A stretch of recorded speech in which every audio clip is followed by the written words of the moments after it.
Well, one day after opposition leader Michael Pintard hosted a press conference on police officers in the housing subdivision here on Grand Bahama who overstayed their time, comes a strong statement by Minister of National Security Wayne Munroe, who tonight says he's setting the record straight. Our Shane Stubbs has more in this report. The Ministry of National Security should immediately withdraw that letter so that they are able to address what will be a housing crisis for officers. That's Opposition Leader the Honourable Michael Pintard in a press conference addressing the police housing issue. But tonight the minister is firing back. Through a statement released yesterday evening, Minister Munroe says Michael Pintard's reckless and misleading statements on police housing show a clear disregard for facts and a willingness to politicize a routine administrative matter.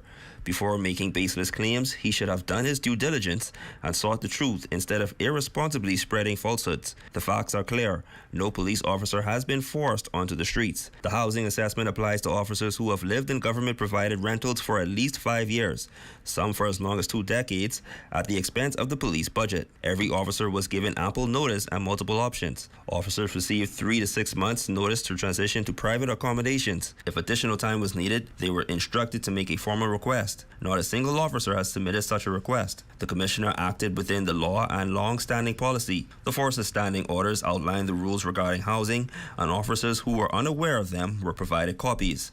Some officers had already secured private housing while still occupying government rentals. The statement furthers, once an officer is deemed domiciled, meaning they have lived in a government-provided residence beyond the entitled period of 5 to 6 years, the financial obligation should no longer fall on the government. The reality is that for years, the government has continued to absorb these housing costs despite officers surpassing the period of entitlement. This has resulted in a situation where public funds have been used for expenses that should have been the responsibility of the officers themselves. The Commissioner of Police is now correcting the issue by enforcing the standard policy.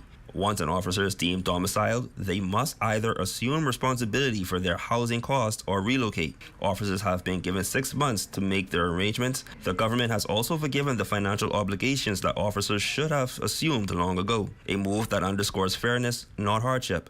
Unlike my predecessor, I will not interfere with the independent administration of the Royal Bahamas Police Force. The statement continues, it is very clear that the Free National Movement does not respect the independence of the Royal Bahamas Police Force or the Office of the Commissioner.